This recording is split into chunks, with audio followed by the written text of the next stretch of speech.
मेरे प्रिय मित्रों, हमारे चैनल में आपका हार्दिक स्वागत है और आप सुन रहे हैं महाभारत का 13वां भाग। आजकल इस जमाने में देखा जा रहा है कि भाई भाई में हिस्सेदारी के बंटवारे को लेकर कितना मनमुटाव चल रहा है। आज महाभारत में यही चीज हम सीखने वाले हैं। कौरव और पांडवों के बीच जब राज्य बंटवारे को लेकर कलह चली, द्रौपदी स्वयंवर के पहले विदुर को छोड़कर सभी पांडवों को मृत समझने लगे और इस कारण धृतराष्ट्र ने इस कारण शकुनी के कहने पर दुर्योधन को युवराज बना दिया। द्रौपदी स्वयंवर के तत्पश्चात दुर्योधन आदि को पांडवों के जीवित होने का पता चला। पांडवों ने कौरवों से अपना राज्य मांगा, परंतु गृहयुद्ध के संकट से बचने के लिए युधिष्ठिर ने कौरवों द्वारा दिए खंडहर स्वरूप खांडवन आधे राज्य के रूप में प्राप्त किया। पांडवों की पांचाल राजा द्रुपद की पुत्री द्रौपदी से विवाह उपरांत मित्रता के बाद वे काफी शक्तिशाली हो गए थे। तब हस्तिनापुर के महाराज धृतराष्ट्र ने उन्हें राज्य में बुलाया। धृतराष्ट्र ने युधिष्ठिर को संबोधित करते हुए कहा, हे कुंती पुत्र, अपने भ्राताओं के संग जो मैं कहता हूँ सुनो। तुम खांडवप्रस्थ के वन को हटाकर अपने लिए एक शहर का निर्माण करो, जिससे कि तुम में और मेरे पुत्रों में कोई अंतर ना रहे। यदि तुम अपने स्थान में रहोगे तो तुमको कोई भी क्षति नहीं पहुंचा पाएगा। पार्थ द्वारा रक्षित तुम खांडवप्रस्थ में निवास करो और आधा राज्य भोगो। धृतराष्ट्र कथनानुसार पांडवों ने हस्तिनापुर से प्रस्थान किया। आधे राज्य के आश्वासन के साथ उन्होंने खांडवप्रस्थ के वनों को हटा दिया। उसके उपरांत पांडवों ने श्री कृष्ण के साथ मय दानव की सहायता से उस शहर का सौंदर्यीकरण किया। वो शहर एक द्वितीय स्वर्ग के समान हो गया। उसके बाद सभी महारथियों व राज्यों के प्रतिनिधियों की उपस्थिति में वहां श्री कृष्ण द्वैपायन व्यास के सानिध्य में एक महान यज्ञ और गृह प्रवेश अनुष्ठान का आयोजन हुआ। उसके बाद सागर जैसी चौड़ी खाई से घिरा, स्वर्ग गगनचुंबी चहार दीवारी से घिरा व चंद्रमा या सूखे मेघों जैसा श्वेत वो नगर नागों की राजधानी भोगवती नगर जैसा लगने लगा। इसमें अनगिनत प्रासाद, असंख्य द्वार थे, जो प्रत्येक द्वार गरुड़ के विशाल फैले पंखों की तरह खुले थे। इस शहर की रक्षा दीवार में मंदराचल पर्वत जैसे विशाल द्वार थे। इस शस्त्रों से सुसज्जित सुरक्षित नगरी को दुश्मनों का एक बाण भी खरोंच तक नहीं सकता था। उसकी दीवारों पर तोपें और शतघ्नियां रखी थी, जैसे दुमुही सांप होते हैं।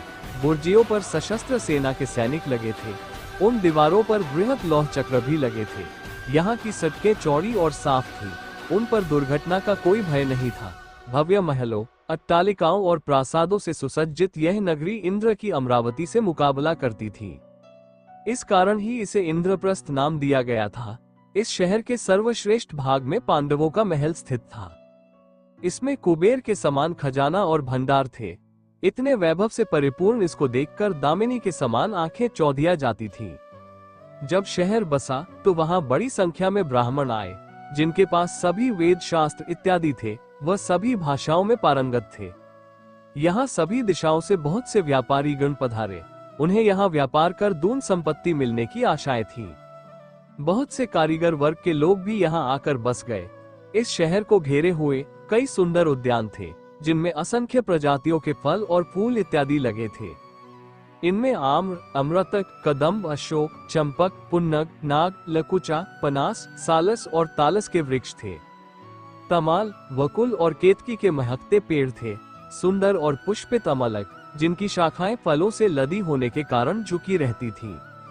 लोधरा और सुंदर अनकोल वृक्ष भी थे। जम्बू, पाटल, कुंजक, अतिमुक्ता, करविरस, पारिजात और ढेरों अन्य प्रकार के पेड़ पौधे लगे थे। अनेकों हरे भरे कुंज यहाँ मयूर और कोकिल ध्वनियों से गूंजते रहते थे। कई विलास गृह थे, जो कि शीशे जैसे चमकदार थे और लताओं से ढके थे। यहाँ कई कृत्रिम टीले थे और जल से ऊपर तक भरे सरोवर और झीलें, कमल तड़ाग जिनमें हंस और बत्तखें, चक्रवाक इत्यादि किल्लोल करते रहते थे। यहाँ कई सरोवरों में बहुत से जलीय पौधों की भी भरमार थी। यहाँ रहकर, शहर को भोगकर पांडवों की खुशी दिनों दिन बढ़ती गई थी। भीष्म पितामह और धृतराष्ट्र के अपने प्रति दर्शित नैतिक व्यवहार के परिणाम स्वरूप पांडवों ने खांडवप्रस्थ को इंद्रप्रस्थ में परिवर्तित कर दिया। पांडु कुमार अर्जुन ने श्री कृष्ण के साथ खांडवन को जला दिया और इंद्र के द्वारा की हुई वृष्टि का अपने बाणों के छत्राकार बांध से निवारण करते हुए अग्नि को तृप्त किया। वहां अर्जुन और कृष्ण जी ने समस्त देवताओं को युद्ध में परास्त कर दिया। इसके फलस्वरूप अर्जुन ने अग्निदेव से दिव्य गांडीव धनुष और उत्तम रथ प्राप्त किया और कृष्ण जी ने सुदर्शन चक्र प्राप्त किया था। उन्हें युद्ध में भगवान कृष्ण जैसे सारथी मिले थे तथा उन्होंने आचार्य द्रोण से ब्रह्मास्त्र आदि दिव्य आयुध और कभी नष्ट न होने वाले बाण प्राप्त किए थे। इंद्र अपने पुत्र अर्जुन की वीरता देखकर अति प्रसन्न हुए। इंद्र के कहने पर देव शिल्पी विश्वकर्मा और मय दानव ने मिलकर खांडववन को इंद्रपुरी जितने भव्य नगर में निर्मित कर दिया, जिसे इंद्रप्रस्थ नाम दिया गया। मामा शकुनी की अनुशंसा पर धृतराष्ट्र ने खांडवप्रस्थ नामक एक जंगल को देकर पांडवों को कुछ समय तक के लिए शांत कर दिया। पांडवों के समक्ष अब उस जंगल को एक नगर बनाने की चुनौती थी। यमुना नदी के किनारे एक बीहड़ वन था जिसका नाम खांडव वन था। पहले इस जंगल में एक नगर हुआ करता था, फिर वह नगर नष्ट हो गया और उसके खंडहर ही बचे थे। खंडहरों के आसपास वहां जंगल निर्मित हो गया था। इस जंगल को पुनः नगर में बदल देने की रोचक कथा है। भगवान श्री कृष्ण अर्जुन को खांडव वन ले जाते हैं और वहां वे उस वन खंडहरों को दिखाते हैं। अर्जुन ने पूछा कि हम इसे कैसे अपनी राजधानी बनाएंगे। तब श्री कृष्ण विश्वकर्मा का आह्वान करते हैं। विश्वकर्मा प्रकट होकर कहते हैं कि हे प्रभु, इस खांडवप्रस्थ में मयासुर ने नगर बसाया था जो आज खंडहर हो चुका है। मयासुर यहाँ के चप्पे चप्पे को जानता है, तो क्यों नहीं आप उसी से राजधानी बनाने का कहते हैं। तब श्री कृष्ण कहते हैं कि इस वक्त मयासुर कहाँ मिलेंगे। फिर विश्वकर्मा मयासुर का स्मरण करते हैं तो वे प्रकट होकर पूछते हैं कि हे प्रभु, आपने मुझे क्यों याद किया। तब विश्वकर्मा कहते हैं कि ये श्री कृष्ण और अर्जुन हैं और ये यहाँ एक नगर का निर्माण करना चाहते हैं। ये सुनकर मयासुर अति प्रसन्न होता है और वह श्री कृष्ण, अर्जुन एवं विश्वकर्मा को एक खंडहर में ले जाता है। खंडहर में एक रथ रखा होता। मयासुर कहता है कि हे श्री कृष्ण, ये सोने का रथ पूर्व काल के महाराजा सोम का रथ है। यह आपको आपकी मनचाही जगह पर ले जाने के लिए समर्थ है।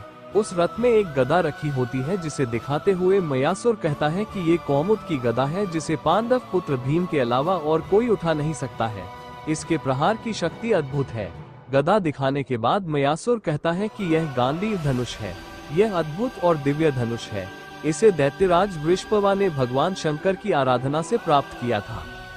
भगवान श्री कृष्ण उस धनुष को उठाकर अर्जुन को देते हुए कहते हैं कि इस दिव्य धनुष पर तुम दिव्य बाणों का संधान कर सकोगे। इसके बाद मयासुर अर्जुन को अक्षय तरकश देते हुए कहता है कि इसके बाण कभी समाप्त नहीं होते हैं। इसे स्वयं अग्निदेव ने दैत्यराज को दिया था। इस बीच विश्वकर्मा कहते हैं कि आज से इस समस्त संपत्ति के आप अधिकारी हो गए हैं पांडुपुत्र। अंत में श्री कृष्ण कहते हैं कि मयासुर, तुम्हारी इस कृपा का हम प्रतिदान तो नहीं दे सकते, लेकिन हम वचन देते हैं कि जब भी तुम हमें संकट काल में स्मरण करोगे तो मैं और अर्जुन तुरंत ही वहां पहुंच जाएंगे। मयासुर यह सुनकर प्रसन्न हो जाता है। बाद में विश्वकर्मा और मयासुर मिलकर इंद्रप्रस्थ नगर को बनाने का कार्य करते हैं। इंद्रप्रस्थ का नाम भगवान इंद्र पर रखा गया क्योंकि इस नगर को इंद्र के स्वर्ग की तरह बसाया गया था। भगवान कृष्ण ने विश्वकर्मा से भगवान इंद्र के स्वर्ग के समान एक महान शहर का निर्माण करने के लिए कहा था।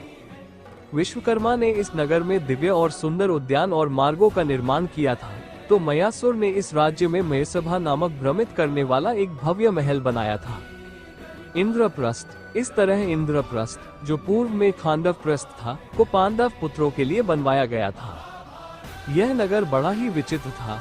खासकर पांडवों का महल तो इंद्रजाल जैसा बनाया गया था।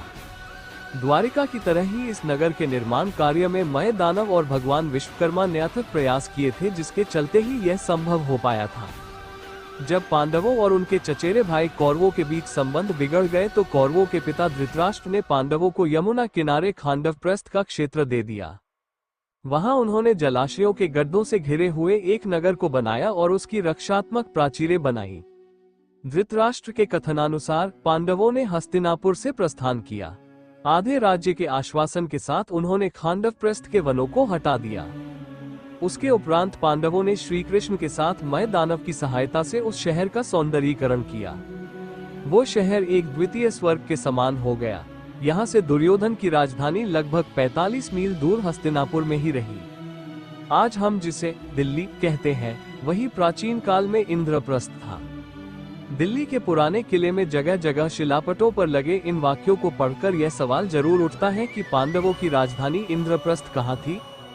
खुदाई में मिले अवशेषों के आधार पर पुरातत्वविदों का एक बड़ा वर्ग यह मानता है कि पांडवों की राजधानी इसी स्थल पर रही होगी।